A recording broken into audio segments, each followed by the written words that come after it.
नमस्कार किसान साथियों। गेहूं वाले किसानों को अक्सर कुछ दिक्कतों का सामना करना पड़ता है, जैसे कि अगर आप गुलडंडे, मंडूसी या फिर बथुआ, चौड़ी पत्ती वाले जितने भी खरपतवार हैं उनके लिए किसी भी हर्बिसाइड का स्प्रे करते हो, सेलेक्टिव हर्बिसाइड का स्प्रे करते हो, या फिर आप गलती से आपसे नॉन सेलेक्टिव हर्बिसाइड जिन्हें हम राउंड अप कहते हैं, ग्लाइफोसेट या फिर ग्रामोक्सान पैराक्वाड जो टेक्निकल आता है, वो गलती से बाई चांस अगर छिड़काव हो जाता है तो आपकी जो गेहूं है वो जल जाती है।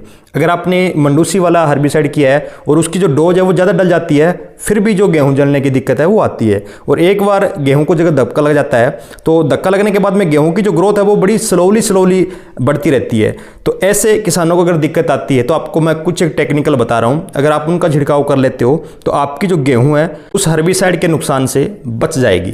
किसान साथियों, सबसे पहले आपको लेना है नागार्जुना कंपनी का, नाम से आता है एटॉनिक। टेक्निकल अगर आपको किसी अदर कंपनी का मिलता है, सोडियम पेरानाइट्रोफिनोलेट 4 ml पर लीटर पानी के हिसाब से, या फिर आप 400 ml प्रति एकड़ के हिसाब से इसकी जो डोज है वो ले सकते हो।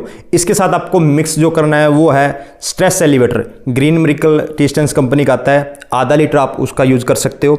उसके बाद में आपको 120 से लेकर 130 ग्राम जो चिलेटेड जिंक है वो लेनी है। अगर आप चिलेटेड जिंक को नहीं ले रहे तो यहाँ पर किसी भी अच्छी कंपनी की जो ह्यूमिक एसिड है वो आप ले सकते हो। ह्यूमिक एसिड की जो डोज है कुछ एक कंपनियों की 200 ml आती है, कुछ एक की 400 ml आती है। वो जिस भी कंपनी का ले रहे हो एक बार थोड़ा सा कंफर्म कर लेना। इन तीनों चीज़ों को मिला करके 120 से लेकर 130 लीटर पानी में आप स्प्रे कर दो। 7 से लेकर 8 दिन के बाद में आपको जो रिजल्ट है वो काफ़ी अच्छे देखने को मिलेंगे। अगर आपकी वैसे भी कणक दब चुकी है फिर भी आप इनका जो छिड़काव है वो कर सकते हो। अगर आपको रिजल्ट अच्छा लगे तो आप इसको रिपीट भी कर सकते हो। उम्मीद करता हूं किसान साथियों जानकारी आपको अच्छी लगी होगी। धन्यवाद।